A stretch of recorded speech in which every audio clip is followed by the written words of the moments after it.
নমস্কার বন্ধুরা, আজ আপনাদের সাথে শেয়ার করছি খুবই মুখরোচক আর চটজলদি বানিয়ে ফেলা যায় এমন একটা টিফিন বা জলখাবারের রেসিপি, যেটা বানানোর জন্য আপনাকে প্রথমেই নিতে হবে এক বাটি আটা। একটা মাঝারি মাপের এক বাটি মেপে আমি আটা নিয়েছি। তার মধ্যে দিয়ে দিলাম একটা ডিম, আর দিচ্ছি একটা মাঝারি মাপের আলু। আলুটাকে সিদ্ধ করে রেখেছিলাম, এবার একটা গ্রেটার দিয়ে গ্রেট করে নিচ্ছি। আপনারা চাইলে হাত দিয়েও ম্যাশ করে নিতে পারেন। গ্রেটার দিয়ে সিদ্ধ আলু এভাবে গ্রেট করে নিলে কি হয়, আলুর মধ্যে কিন্তু একটুও দলা থাকে না বা কোনো লাম্প থাকে না। আলুটা খুব সুন্দর মিহি কিন্তু গ্রেট করে নেওয়া যায়। এবার সবকটা উপকরণকে প্রথমে একটু ভালোভাবে শুকনো অবস্থায় মিশিয়ে নেব। তারপর অল্প অল্প করে জল দিয়ে একটা ঘন একটা ব্যাটার বানিয়ে নিতে হবে। এই মেশানোর কাজটা কিন্তু অবশ্যই আপনারা হাত দিয়ে করতে পারেন, বা কারণ কোনো স্প্যাচুলা চামচ বা কিছু দিয়ে করলে কিন্তু অত ভালোভাবে মেশানো যাবে না, একটু সময় লাগবে। হাত দিয়ে করলে খুব সুন্দর মসৃণভাবে কিন্তু মেখে নিতে পারবেন। অল্প অল্প করে জল দিয়ে আমি মিশ্রণটাকে প্রথমে রেডি করে নেব। এই যে টিফিন রেসিপিটা আজকে আপনাদের সাথে শেয়ার করছি না, এতটাই বানানো সহজ যে একবার বানালে কিন্তু বারবার বানাতে ইচ্ছে করবে। ভীষণ মুখরোচক আর ততটাই পুষ্টিকর। আর তেলের ব্যবহার প্রায় নেই বললেই চলে, নামমাত্র তেলে কিন্তু অনেকগুলো টিফিন আপনি বানিয়ে ফেলতে পারবেন। আমি এখানে প্রায় একটা মাঝারি মাপের গ্লাসের 1 গ্লাস মতো জল এখানে ব্যবহার করেছি, কিন্তু সেটা একবারে নয়, 2-3 বারে দিয়ে দিয়ে ব্যবহার করেছি। আর যে মিশ্রণটা তৈরি হবে সেটা যেন স্মুথ হয়, তার মধ্যে কোনো লাম্প না থাকে, সেদিকে কিন্তু লক্ষ্য রাখবেন। তো দেখুন, ব্যাটারটা পুরো রেডি হয়ে গেছে। খুব ঘন একটা থকথকে ব্যাটার কিন্তু আমি এখানে বানিয়ে নিয়েছি। এবারে এর মধ্যে সামান্য কিছু উপকরণ অ্যাড করছি। যেমন প্রথমেই দিয়ে দিচ্ছি পেঁয়াজ। একটা মাঝারি মাপের পেঁয়াজকে বেশ ঘন কুচি করে কেটে রেখেছিলাম, দিয়ে দিলাম। আর একটু ভেজিটেবল হিসেবে আমি দিচ্ছি গাজর। যে কোনো ভেজিটেবল আপনার ফ্রিজে থাকলে আপনি দিতে পারেন, তাতে কিন্তু এই টিফিনটার পুষ্টিগুণ অনেক বেড়ে যাবে। গাজর অল্প একটুখানি আমি গ্রেট করে দিয়েছি। দিয়ে দিলাম বেশ কিছুটা পরিমাণে কাঁচা লঙ্কা। হাতে ঘষে নিয়ে একটুখানি জোয়ান দিয়ে দিলাম, তাতে ডাইজেশনেও যেমন সুবিধা হবে তেমনি স্বাদটাও ভালো আসবে।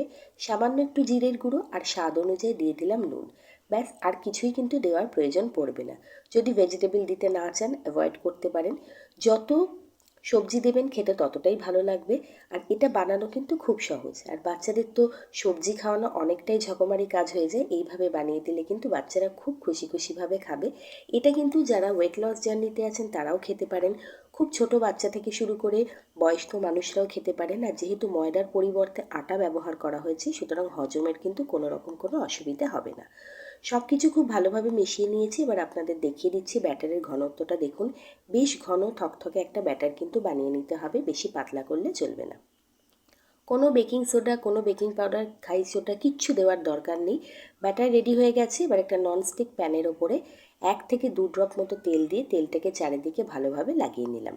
এইবার যে ব্যাটারটা বানিয়ে রেখেছি তার থেকে একটা হাতা নিয়ে, বেশ বড় 1 হাতা মতো ব্যাটার মাঝ বরাবর দিয়ে একটু গোল শেপ দিয়ে দেবো।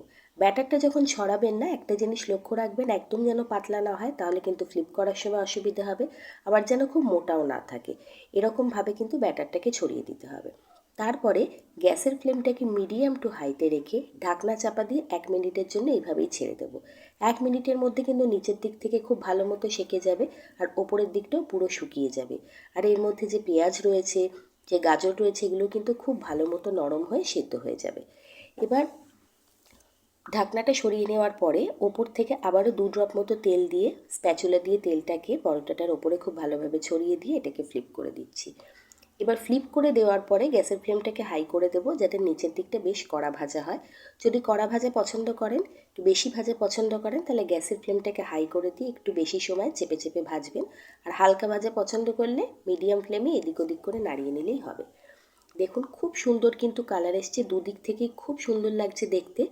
একটা কিন্তু আমার এইভাবে পরোটা তৈরি করা হয়ে গেল।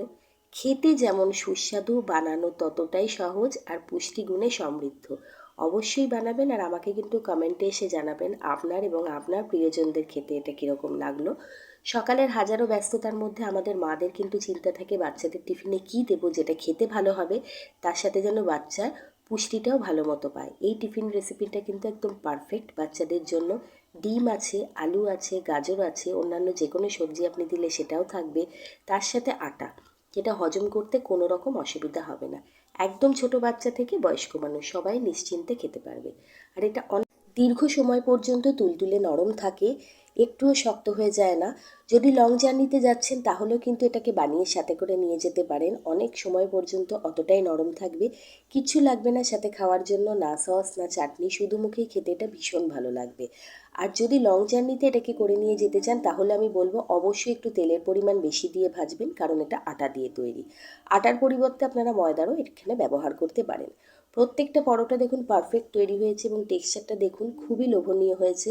দু আঙুল দিয়ে এটাকে ছিঁড়ে খেতে পারবেন এবং হাতের মধ্যে কিন্তু এটা মুঠো পাকিয়ে রুমালের মতো এটা আপনি ধরতে পারবেন, এতটাই এটা সফট হয়। অবশ্যই বানাবেন। আর আমার চ্যানেল ইএইচ কুকিংকে কিন্তু সাবস্ক্রাইব করতে ভুলবেন না যদি আজকের এই রেসিপিটা আপনাদের একটুও ভালো লাগে।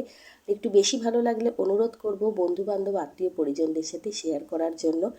আমার চ্যানেলের এরকম চটজলদি বানানো রেসিপিগুলোকে একবার দেখার জন্য অবশ্যই অনুরোধ করব। ভালো থাকবেন, সুস্থ থাকবেন, বাড়িতে কিন্তু অবশ্যই বানাবেন আর বানিয়ে ফিডব্যাকটা আমার সাথে কিন্তু শেয়ার করতে ভুলবেন না। আমার অপেক্ষা থাকবে আপনাদের কমেন্টে।